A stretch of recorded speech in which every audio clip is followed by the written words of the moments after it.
You know, the Niner offensive line, I think if you talk to most people, though, they would say that is the 49ers' number one weakness is their offensive line. Purdy, I think, has got all these great stats, but I think the Niners are maybe like 25th in offensive line or O-line pass block win rate. What do you think of the Niner O-line? You got big Trent Williams at left tackle. McKivitz at right tackle gets a lot of criticism. Big John Feliciano, the veteran, I think is probably their best option at right guard over the kid, Burford. And then you got Brendel, who's, 285, very smart at center. He's not a big guy, but he's smart. And then you've got Aaron Banks, who I think is a tremendous young player who's just really getting better and better and better. Second round pick out of Notre Dame. What do you think of the Niner O line? Well, you know what? I think that they get a criticism, but I think they understand the criticism that they get. But that's why I think that Chris does a great job of getting that unit. You look at continuity. You're one of the worst offensive lines in football, and why you might have two guys on what side of the ball that may be MVP. You're one of the worst teams in football, supposed to be worst offensive line in football, but why are you leading almost the league in every offensive category as far as scoring, running the ball, passing the ball? But you're supposed to be that worst offensive line. So think about that. That's what I say when you look at this offense and think about Kyle Shanahan and the coaches and the things that he's done. Look what that leads, though. Isn't that pretty amazing, though? Think about that, Larry. The things that I just stated. But look what your offensive line supposed to be that bad. But look what's in front of you and where your two of the offensive players are rated. Right, exactly. And it's like I kind of feel like the offensive line has got kind of a bad I don't know. I mean, it just doesn't seem like they're as bad as people think they are. I mean, we know Trent's the standard bearer, but I mean, the rest of those guys, I think the left side of the line with Banks and Williams is really good. I think they could be a little bit more stout at center. Yeah. And I thought Feliciano, if he was going to slate in, would have slated in at center for Brendel, but they're playing him at guard. I asked John about where he's most comfortable. He says he's played more at guard than at center, so he's more comfortable at guard. And his numbers as a pass blocker are really good at guard. I think if I were the Niners, I might just lean on Feliciano the rest of the way and let Burford play off the bench. But they like Burford, and Burford's smart. He's getting better. But man, I mean, I just think that Big John Feliciano is a little bit more dependable as a pass protector.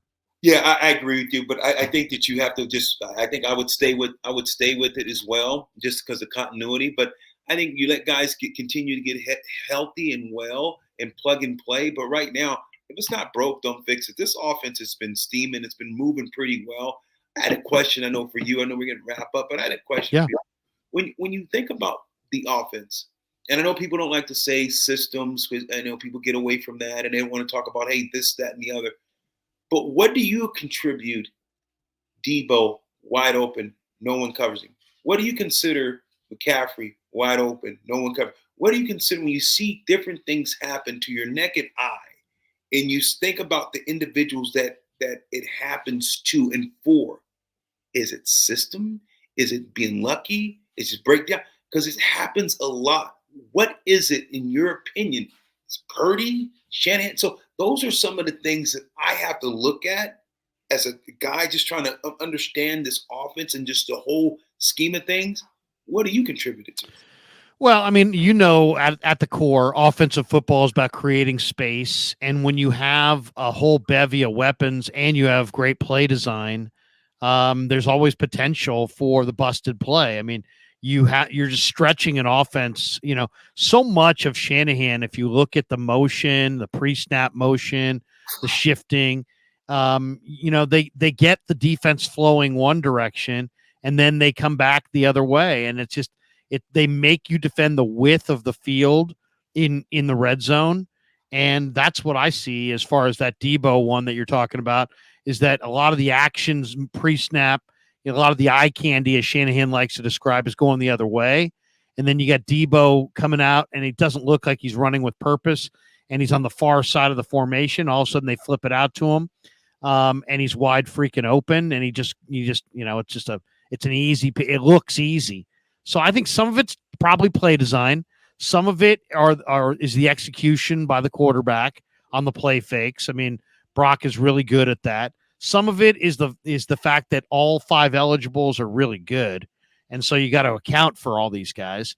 And I Right. just think that all it takes, is if the other thing is you've got a guy in Brock that recognizes, when there's mismatches and when there's subtleties. I mean, he mentioned the other day he saw one of the safeties look flat-footed coming out of the huddle, and he went to the guy that was basically in that safety zone because he had saw the kind of the flat-footed nature and saw a player that was unprepared to play coverage. So, that's high-end stuff, man. That's QB 5.0. I mean, that's veteran stuff. That's not what you expect out of your second year quarterback. So I think it's a little bit of everything. I mean, you know the way it goes. It's like if we actually rolled the film back and forth, we would discover that on this play, it was play Right. design. And on Right. that play, it was, a defensive breakdown. Here, it was due to the play fake. I mean, we saw Debo on the tunnel screen against Philly go the distance because of a play fake on the backside halfback toss to Right. McCaffrey, where he, really carried it out expertly. And the linebacker, Ellis, took 4 bad steps and couldn't get back in time and was on the waiver wire the next day. I Yeah. mean, it just kind of shows you how ruthless the NFL at its core is at the bottom of the pecking order.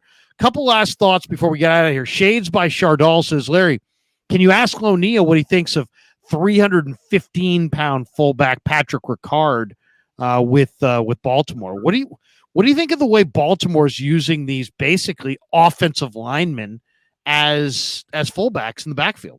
Yeah, I like Big Ricard. 315 pounds, number 42. I see this guy back there. They put him on the as a tight end at 12 personnel. They put him in the backfield also and got him some wham blocking. I see him running power with him. I think that, you see what they want to do. They want to be physical. So Ricard, he's a big body, can move pretty well for a big man. You don't want him running the ball. You don't want him necessarily catching the ball, but he's a big guy. He's a lineman in the backfield, and he does a great job in space blocking guys. So Baltimore, what they want to do. Their offense is a little barbaric at times. Sometimes it sputters, it can be not consistent. But I tell you, they're a physical offense, and I like it. A couple people on the comments about the studio. James says, Larry, I like the look of the wood finish. Thank you. Clarsard 49 says, already missing the carpet on the walls, Krug. Yeah, come on. Yeah, I'm sure you are. I got a couple more supers here, and then I got one main question I want to ask you, and then we'll jump. Lester San Jose, the Skeptic Tank, member for 2 months. Thank you. He says, LOL, I still remember seeing LT on those Caldera Spa commercials in San Diego. Were you ever approached by local businesses to do ads while you played for the Chargers?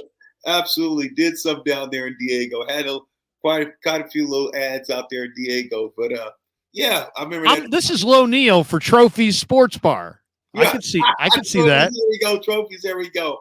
But Mission Valley. Come out to Mission Valley. The Mission Valley, man. You know what? It was a lot of fun in those days watching guys and doing little local stuff, whether it's commercials or radio spots. But I tell you, Cougs, man, I just miss the game, being on the field, moments like these, and being able to watch these guys get ready to go on Monday. Rather, is going to be just unbelievable. Just the NFL, where it's at, and the state of the NFC, the AFC.